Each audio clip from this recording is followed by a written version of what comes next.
ഞാൻ ഇന്ന് പഠിച്ചത് വിശുദ്ധ ഖുർആനിലെ രണ്ടാമത്തെ അധ്യായമായ സൂറത്തുൽ ബഖറയിലെ 116, 117 വചനങ്ങളാണ്. ബിസ്മില്ലാഹിർ റഹ്മാനിർ റഹീം. വഖാലുത്തഖദല്ലാഹു വലദ സുബ്ഹാനഹു ബല്ലഹു മാ ഫിസ് സമാവാതി വൽ അർളി കുല്ലുൻ ലഹു ഖാനിതൂൻ. അവർ പറഞ്ഞു, അല്ലാഹു സന്താനത്തെ സ്വീകരിച്ചിരിക്കുന്നു എന്ന്. അവൻ എത്രയോ പരിശുദ്ധൻ. അങ്ങനെയല്ല, ആകാശങ്ങളിലും ഭൂമിയിലും ഉള്ളതെല്ലാം അവൻ്റേതാകുന്നു. എല്ലാവരും അവന് കീഴ്പ്പെട്ടവരാകുന്നു. ബദിഉസ് സമാവാതി വൽ അർളി വഇദാ ഖലാ അംറൻ ഫഇന്നമാ യഖൂലു ലഹു കുൻ ഫയകൂൻ. ആകാശങ്ങളും ഭൂമിയും മുൻ മാതൃകയില്ലാതെ നിർമ്മിച്ചവനത്രേ അവൻ. അവനൊരു കാര്യം തീരുമാനിച്ചാൽ അതിനോട് ഉണ്ടാകൂ എന്ന് പറയുക മാത്രം ചെയ്യുന്നു, ഉടനെ അതുണ്ടാകുന്നു.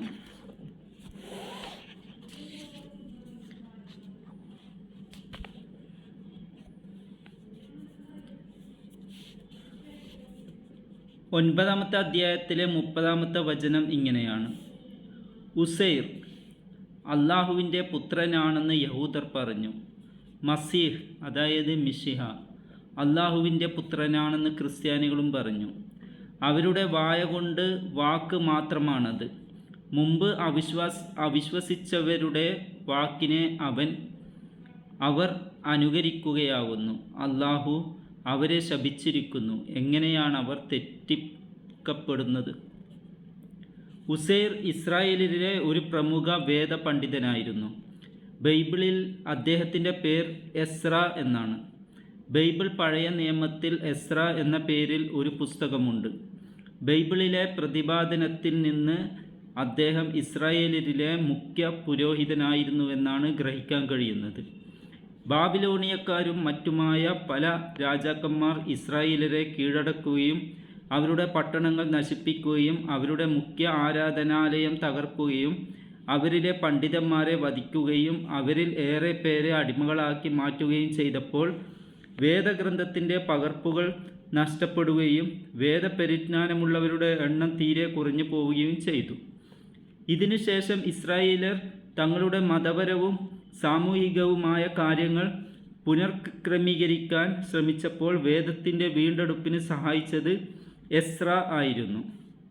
വേദപുസ്തകങ്ങളുടെ മിക്ക ഭാഗങ്ങളും അദ്ദേഹത്തിന് ഓർമ്മയുണ്ടായിരുന്നു. അദ്ദേഹം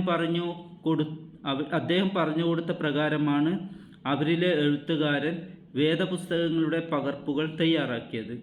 ഈ കാരണത്താലാണ് യഹൂദർ അദ്ദേഹത്തെ ദൈവപുത്രൻ എന്ന് വിശേഷിപ്പിച്ചത് എന്നൊരഭിപ്രായം ഷേഖ് അബ്ദുറഹ്മാൻ സഅദി രേഖപ്പെടുത്തി കാണുന്നു.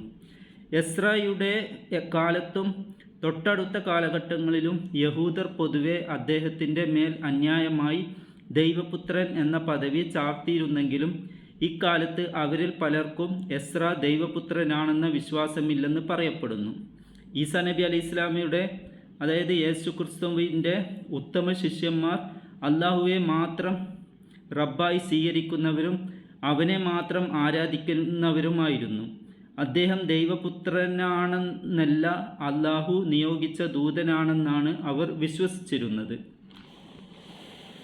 3-ാമത്തെ അധ്യായത്തിലെ 51 മുതൽ 53 വരെയുള്ള വചനങ്ങൾ ഇങ്ങനെയാണ്: ഈസ പറഞ്ഞു, തീർച്ചയായും അള്ളാഹു എൻ്റെയും നിങ്ങളുടെയും രക്ഷിതാവാകുന്നു.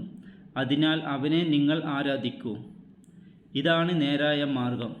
എന്നിട്ട് ഈസായ്ക്ക് അവരുടെ നിഷേധ സ്വഭാവം ബോധ്യമായപ്പോൾ അദ്ദേഹം പറഞ്ഞു, അള്ളാഹുവിങ്കലേക്ക് എൻ്റെ സഹായികളായി ആരുണ്ട്? ഹവാരികൾ പറഞ്ഞു, ഞങ്ങൾ അള്ളാഹുവിൻ്റെ സഹായികളാകുന്നു. ഞങ്ങൾ അള്ളാഹുവിൽ വിശ്വസിച്ചിരിക്കുന്നു. ഞങ്ങൾ അള്ളാഹുവിന് കീഴ്പ്പെട്ടവരാണ് എന്നതിന് താങ്കൾ സാക്ഷ്യം വഹിക്കുകയും ചെയ്യണം. തുടർന്ന് അവർ പ്രാർത്ഥിച്ചു, ഞങ്ങളുടെ നാഥ, നീ അവതരിപ്പിച്ചു തന്നതിൽ ഞങ്ങൾ വിശ്വസിച്ചിരിക്കുന്നു. നിന്റെ ദൂതനെ ഞങ്ങൾ പിൻപറ്റുകയും ചെയ്തിരിക്കുന്നു. ആകയാൽ സാക്ഷ്യം വഹിച്ചവരോടൊപ്പം ഞങ്ങളെ നീ രേഖപ്പെടുത്തണമേ. അള്ളാഹുവെ, അതായത് യഹോവയെ മാത്രം ആരാധിക്കുകയും പ്രാർത്ഥിക്കുകയും ചെയ്തിരുന്ന ഈസാ അലൈഹിസ്സലാം അള്ളാഹുവിൻ്റെ ദൂതനായ മനുഷ്യനാണെന്ന് വിശ്വസിച്ചിരുന്ന ക്രിസ്ത്യാനികളെ ദൈവപുത്രവാദത്തിലേക്ക് തിരിച്ചുവിട്ടത് പൗലോസാണ്.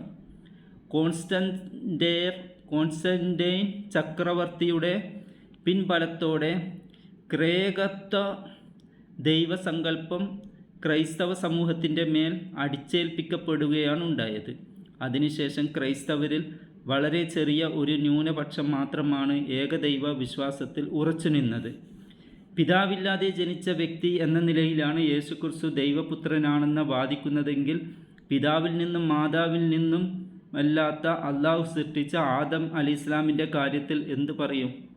ആദം അലൈഹിസ്സലാം ദൈവപുത്രനാണെന്ന് യഹൂദർക്കോ ക്രൈസ്തവർക്കോ വാദമില്ലല്ലോ. 3-ാമത്തെ അധ്യായത്തിലെ 59-ാമത്തെ വചനം ഇങ്ങനെയാണ്: അള്ളാഹുവെ സംബന്ധിച്ചിടത്തോളം ഈസായെ ഉപമിക്കാവുന്നത് ആദമിനോടാകുന്നു. അവനെ ആദമിൻ്റെ രൂപത്തെ മണ്ണിൽ നിന്ന് അവൻ സൃഷ്ടിച്ചു. പിന്നീട് അതിനോട് ഉണ്ടാകൂ എന്ന് പറഞ്ഞപ്പോൾ അവൻ, അതായത് ആദം, അതാ ഉണ്ടാകുന്നു. മലക്കുകൾ അള്ളാഹുവിൻ്റെ പെൺമക്കളാണെന്നായിരുന്നു അറബിയയിലെ ബഹുദൈവാരാധകരുടെ വാദം. ഇതിനെക്കുറിച്ച് വിവിധ ഖുർആൻ സൂക്തങ്ങളിൽ പരാമർശിച്ചിട്ടുണ്ട്. 43-ാമത്തെ അധ്യായത്തിലെ 19-ാമത്തെ വചനം ഇങ്ങനെയാണ്: പരമകാരുണ്യകൻ്റെ ദാസന്മാരായ മലക്കുകളെ അവർ പെണ്ണുങ്ങളാക്കിയിരിക്കുന്നു.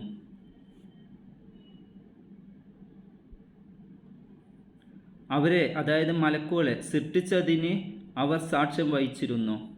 അവരുടെ സാക്ഷ്യം രേഖപ്പെടുത്തുന്നതും അവർ ചോദ്യം ചെയ്യപ്പെടുന്നതുമാണ്. 16-ാമത്തെ അധ്യായത്തിലെ 57-ാമത്തെയും 58-ാമത്തെയും വചനം ഇങ്ങനെയാണ്: അള്ളാഹുവിന് അവർ പെൺമക്കളെ സ്ഥാപിക്കുന്നു. അവൻ എത്രയോ പരിശുദ്ധൻ.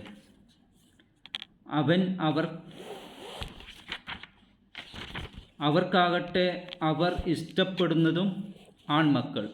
അവരിലൊരാൾക്ക് ഒരു പെൺകുഞ്ഞുണ്ടായ സന്തോഷവാർത്ത അറിയിക്കപ്പെട്ടാൽ കോപാകുലനായിട്ട് അവൻ്റെ മുഖം കറുത്തിരുണ്ടു പോകുന്നു. പ്രാമാണികമായി യാതൊരു തെളിവിൻ്റെയും പിൻബലമില്ലാതെയാണ് ഉപയുക്ത സമൂഹങ്ങൾ അള്ളാഹുവിൻ്റെ സന്താനത്തെ സ്ഥാപിച്ചത്. യഹൂദർ മതപ്രമാണമായി ഗണിക്കുന്ന പഞ്ചപുസ്തകങ്ങളിലൊന്നും എസ്രാ ദൈവപുത്രനാണെന്ന് പറഞ്ഞിട്ടില്ല. ക്രിസ്ത്യാനികൾ ഏറെ പ്രാമാണികമായി കരുതുന്ന ബൈബിൾ പുതിയ നിയമത്തിലെ 4 പുസ്തകങ്ങളിലും താൻ ദൈവപുത്രനാണെന്ന് യേശുക്രിസ്തു പറഞ്ഞുവെന്ന് രേഖപ്പെടുത്തിയിട്ടില്ല.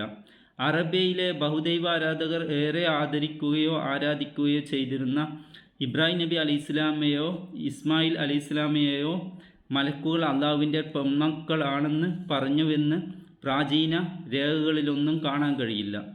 തെളിവൊന്നും കൂടാതെ അള്ളാഹുവിന് സന്താനമുണ്ടെന്ന് പറയുന്നത് തനി വ്യാജ വാക്കാണ്. യാതൊരു ദൈവവിശ്വാസിക്കും അത് ഭൂഷണമല്ല. 18-ാമത്തെ അധ്യായത്തിലെ 4-ാമത്തെയും 5-ാമത്തെയും വചനം ഇങ്ങനെയാണ്: അള്ളാഹു സന്താനത്തെ സ്വീകരിച്ചിരിക്കുന്നു എന്ന് പറഞ്ഞവർക്ക് താക്കീത്ത് നൽകാനും വേണ്ടിയാണ് ഖുർആൻ അവതരിപ്പിച്ചത്. അവർക്കാകട്ടെ അവരുടെ പിതാക്കൾക്കാകട്ടെ അതിനെക്കുറിച്ച് യാതൊരു അറിവുമില്ല. അവരുടെ വായിൽ നിന്ന് പുറത്തു വരുന്ന ആ വാക്ക് ഗുരുതരമായിരിക്കുന്നു. അവർ കള്ളമല്ലാതെ പറയുന്നില്ല. അള്ളാഹു അനാദ്യനും അനശ്വരനുമാണ്, അത്യുന്നതനും പരാശ്രയം വേണ്ടാത്തവനുമാണ്. സൃഷ്ടികളെല്ലാം തുടക്കവും ഒടുക്കവും ഉള്ളവരാണ്. ഒരു ഇണയിലൂടെ വൈകാരിക സാഫല്യം നേടുക എന്നതും ഒരു സന്താനത്തിൻ്റെ സ്നേഹവും പിന്തുണയും ആഗ്രഹിക്കുക എന്നതും അള്ളാഹുവിൻ്റെ മഹത്വത്തിന് നിരക്കാത്ത കാര്യമാകുന്നു. അള്ളാഹു സൃഷ്ടിച്ചു പരിപാലിക്കുന്ന അവൻ്റെ കാരുണ്യത്തെ സദാ ആശ്രയിക്കുന്ന അവൻ്റെ നിയമവ്യവസ്ഥക്ക് ഐച്ഛികമായോ അനൈച്ഛികമായോ വിധേയമാകുന്ന സൃഷ്ടികളാണ് ആകാശഭൂമികളിൽ ഉള്ളവരെല്ലാം. ഖുർആൻ കേട്ട് സത്യം ഗ്രഹിച്ച ജിന്നുകളുടെ വാക്ക് അള്ളാഹു ഇപ്രകാരം ഉദ്ധരിക്കുന്നു. 72-ാമത്തെ അധ്യായത്തിലെ 3-ാമത്തെ വചനം: നമ്മുടെ രക്ഷിതാവിൻ്റെ മഹത്വം ഉന്നതമാകുന്നു. അവൻ കൂട്ടുകാരിയെയോ സന്താനത്തെയോ സ്വീകരിച്ചിട്ടില്ല. ദൈവപുത്രനായി ക്രിസ്ത്യാനികൾ വാഴ്ത്തിയ ഈസാ നബി അലൈഹിസ്സലാമയോ ദൈവപുത്രിമാരായി ബഹുദൈവാരാധകർ വാഴ്ത്തിയ മലക്കുകളോ തങ്ങൾക്ക് ദിവ്യമായ എന്തെങ്കിലും സ്ഥാനമുണ്ടെന്ന് കരുതുന്നവരായിരുന്നില്ല. അള്ളാഹുവിന് പൂർണ്ണമായി കീഴ്പ്പെടേണ്ട വിനീത ദാസന്മാരാണ് തങ്ങളെന്നാണ് അവർ കരുതിയിരിക്കുന്നത്. 4-ാമത്തെ അധ്യായത്തിലെ 172-ാമത്തെ വചനം ഇങ്ങനെയാണ്: അള്ളാഹുവിൻ്റെ അടിമകളാകുന്ന അടിമകളായിരിക്കാൻ മസീഹ് അതായത് ഈസ വൈമനസ്യം കാണിക്കുകയേ ഇല്ല.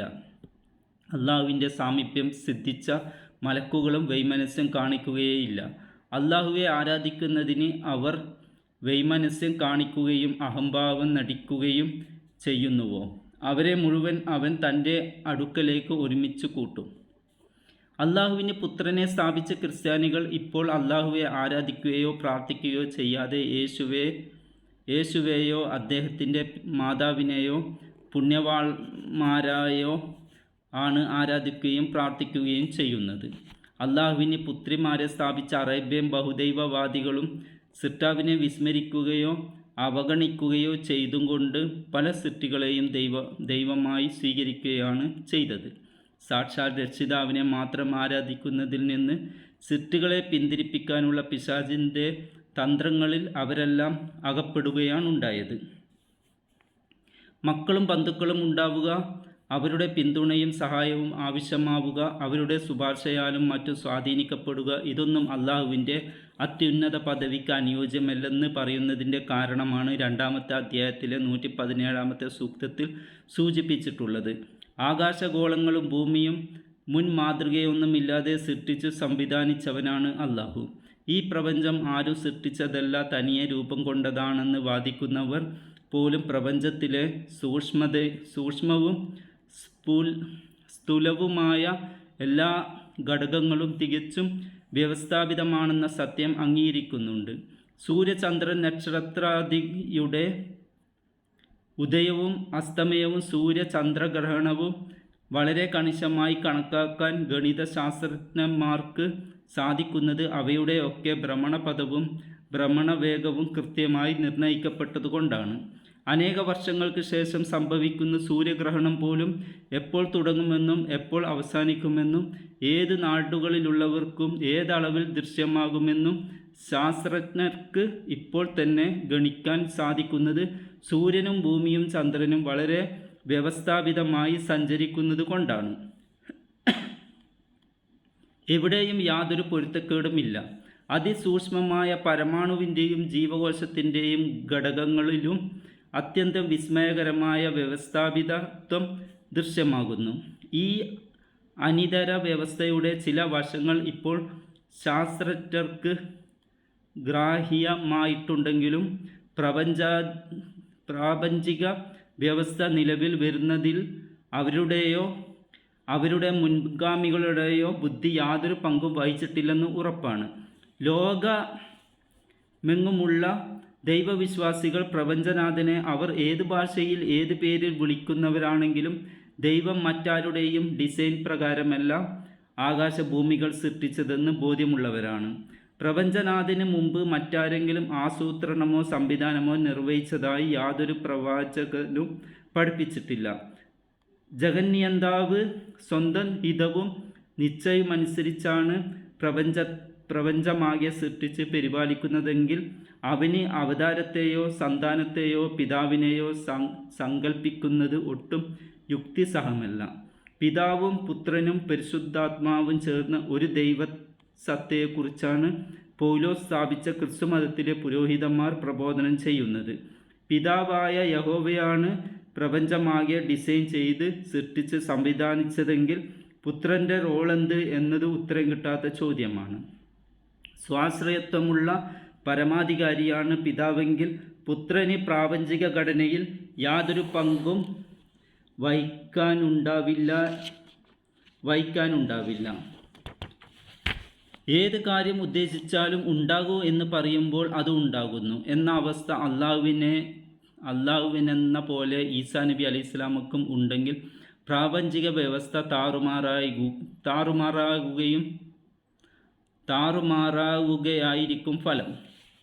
21-ാമത്തെ അധ്യായത്തിലെ 22-ാമത്തെ വചനം ഇങ്ങനെയാണ്: അവ രണ്ടിലും, അതായത് ആകാശങ്ങളിലും ഭൂമിയിലും അല്ലാഹു അല്ലാത്ത ദൈവങ്ങൾ ഉണ്ടായിരുന്നുവെങ്കിൽ അവ രണ്ടും തകരാറാകുമായിരുന്നു. അതിനാൽ സിംഹാസനത്തിൻ്റെ നാഥനായ അല്ലാഹു അവർ പറഞ്ഞുണ്ടാക്കുന്നതിൽ നിന്നെല്ലാം എത്രയോ പരിശുദ്ധനാകുന്നു. 23-ാമത്തെ അധ്യായത്തിലെ 91-ാമത്തെ വചനം ഇങ്ങനെയാണ്: അല്ലാഹു ഒരു സന്താനത്തെയും സ്വീകരിച്ചിട്ടില്ല, അവനോടൊപ്പം ഒരു ദൈവവും ഉണ്ടായിട്ടുമില്ല. അങ്ങനെയായിരുന്നെങ്കിൽ ഓരോ ദൈവവും താൻ സൃഷ്ടിച്ചതുമായി പോയി കളയുകയും ദൈവങ്ങളിൽ ചിലർ ചിലരെ അടിച്ചമർത്തുകയും ചെയ്യുമായിരുന്നു. അവർ പറഞ്ഞുണ്ടാക്കുന്നതിൽ നിന്നെല്ലാം അള്ളാഹു എത്രയോ പരിശുദ്ധൻ.